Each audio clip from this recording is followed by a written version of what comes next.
जुड़े हुए हैं। इस किले में आज भी ऐसे खुफिया रास्ते मौजूद हैं जो इसको और भी ज्यादा रहस्यमय बनाते हैं। सरिस्का के घने जंगलों के नजदीक है अजबगढ़ का वो कस्बा, जहां आज भी आपको अधिकतर घर खाली और खंडहर के रूप में ही दिखाई देंगे।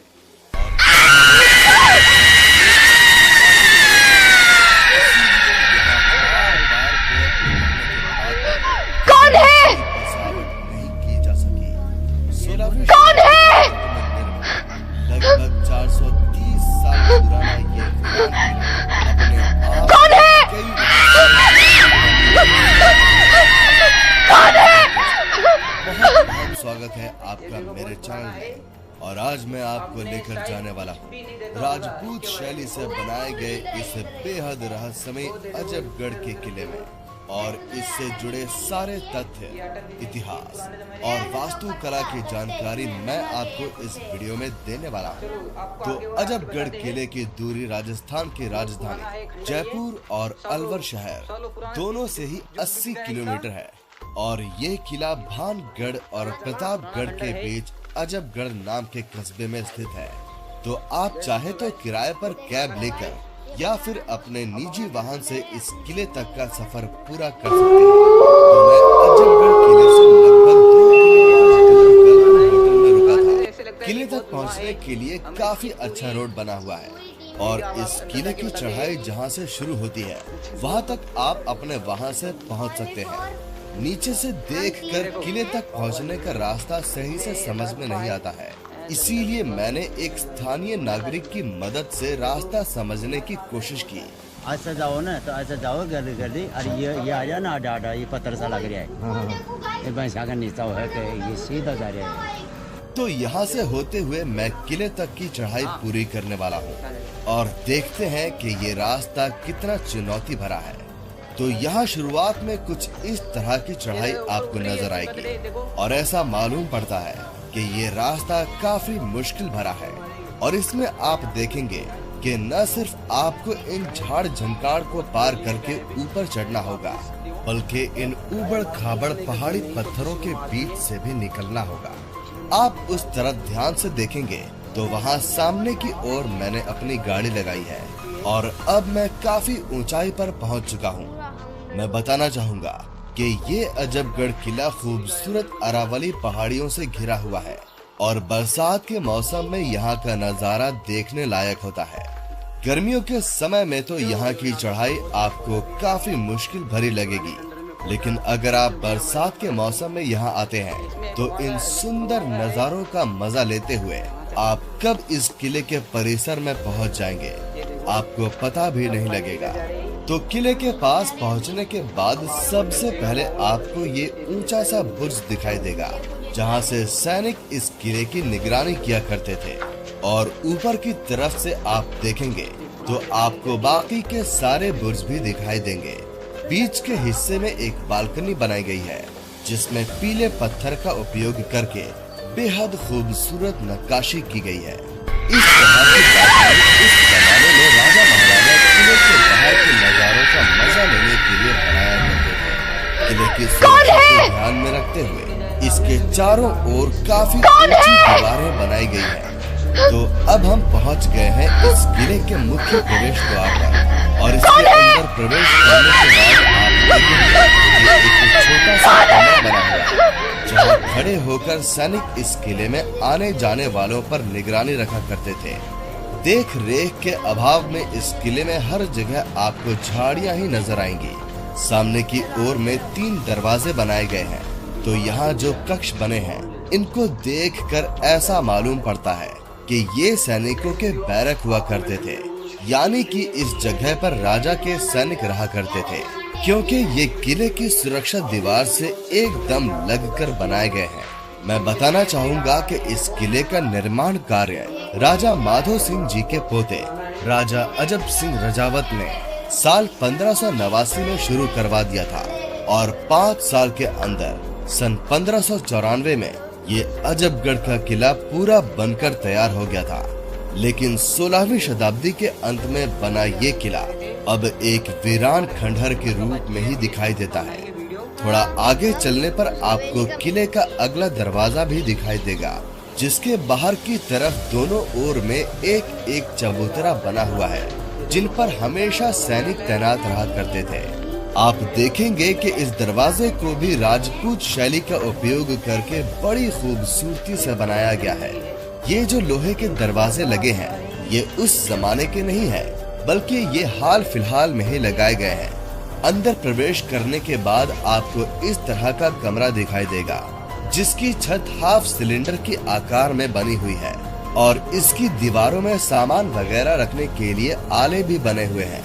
तो आमेर रियासत के बारे में आप में से बहुत लोग जानते होंगे, जो कि हमेशा से काफी विख्यात रही है। तो उन्हीं के वंशजों द्वारा यहाँ भी निर्माण कार्य और बसावट की गई थी। आपकी जानकारी के लिए मैं बताना चाहूँगा कि राजा भगवंत दास, जो कि 16वीं सदी में आमेर के 23वें शासक रहे थे, उनके बेटे थे महाराज माधो सिंह जी, जिन्होंने अजबगढ़ परगना पर विजय प्राप्त करके उसको अपने अधीन कर लिया था। अजबगढ़ रियासत को बसाने वाले राजा अजब सिंह रजावत भानगढ़ के तीसरे शासक के रूप में भी जाने जाते हैं। ये अजबगढ़ का किला लगभग 160 सालों तक यहाँ के राजाओं द्वारा उपयोग में लाया जाता रहा और फिर सन 1755 में राजा देव सिंह जी के समय में इस परिवार के सारे पूर्वज यहाँ से कुछ ही दूर स्थित सामरा नाम की जगह पर जाकर बस गए। यहाँ बीच के हिस्से में आपको ये पानी का टांका दिखाई देगा, जिसको उस जमाने में बारिश का पानी इकट्ठा करके जरूरत के समय में उपयोग में लाया जाता था। आप देखेंगे कि इसमें पानी को इकट्ठा करने के लिए रेन वाटर हार्वेस्टिंग सिस्टम का उपयोग किया गया है और अभी भी आप देख सकते हैं कि बाहर के हिस्से से बारिश का पानी बहकर इसके अंदर संचित हो रहा है, जिससे कि ये पता लगता है कि कई 100 साल पहले भी यहाँ ऐसी उम्दा टेक्नोलॉजी का इस्तेमाल किया जाता था।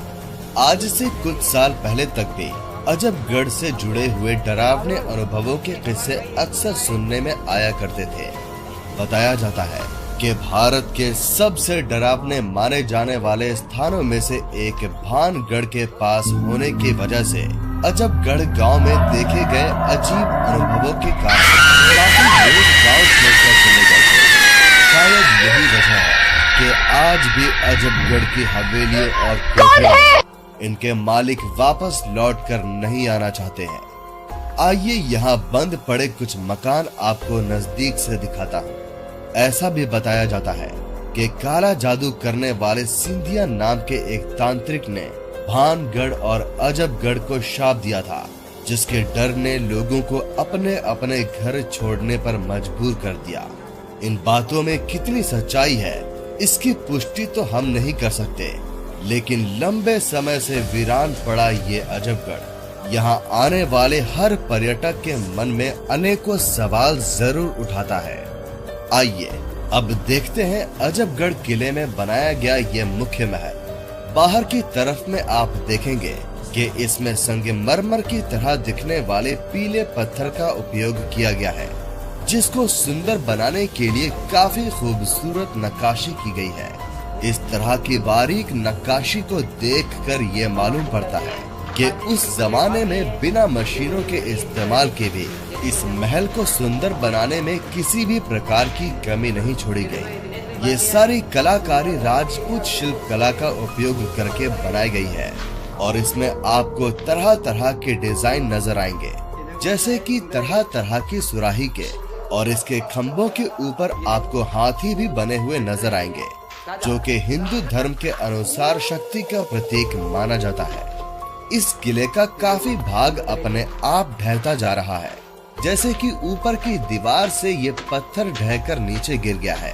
महल के अंदर प्रवेश करने से पहले मैं आपको दिखाना चाहूंगा कि यहाँ चारों ही ओर में काफी ऊंचे ऊंचे कक्ष बनाए गए हैं, जिनका रास्ता किसी जमाने में सही सलामत रहा होगा। जिन तक जाने के लिए यहाँ सीढ़ियाँ तो दिखाई देती हैं, लेकिन क्योंकि अब इस किले की हालत काफी जर्जर स्थिति में है, इसीलिए ऊपरी भाग में जाना अब खतरे से खाली नहीं है। मौसम की मार और देख रेख के अभाव में ऊपरी भाग के अधिकतर कक्षों की छत या तो पूरी तरह से टूट चुकी है या फिर बस टूटने की कगार पर है। इस महल के अंदर प्रवेश करने के बाद जो द्वार आपको दिखाई देगा, इसके ऊपर में गणेश भगवान की एक छोटी सी प्रतिमा भी लगाई गई है और इसके दोनों ओर में कड़े लगे हुए हैं, जिनमें उस जमाने में पर्दे लगाए जाते थे। इसके अंदर दीवारों पर भी आपको चारों ओर एक से बढ़कर एक डिजाइन दिखाई देंगे।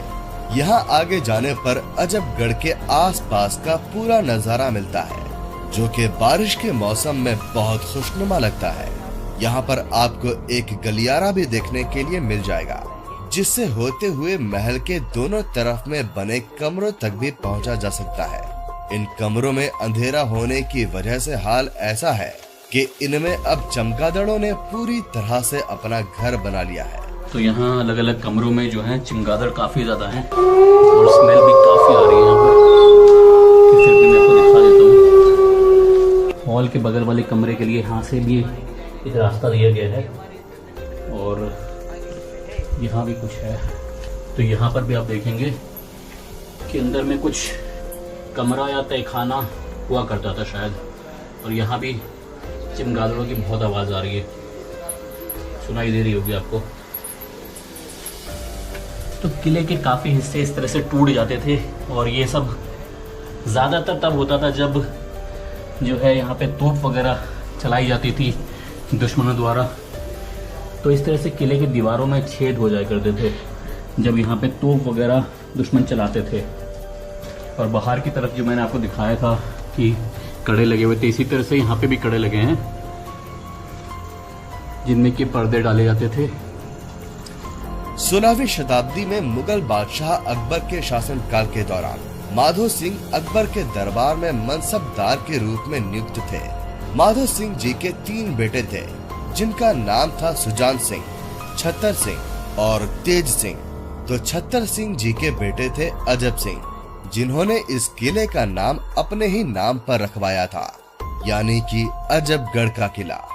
इस किले में कई सारे खुफिया रास्ते भी बने हुए हैं, जैसा कि ये सामने वाला रास्ता आपको दिखाई दे रहा है। हम इसके अंदर जाना चाहते थे, लेकिन क्योंकि यहाँ पर हजारों चमगादड़ों ने अपना घर बना रखा है, इसीलिए यहाँ जाना मुमकिन नहीं है।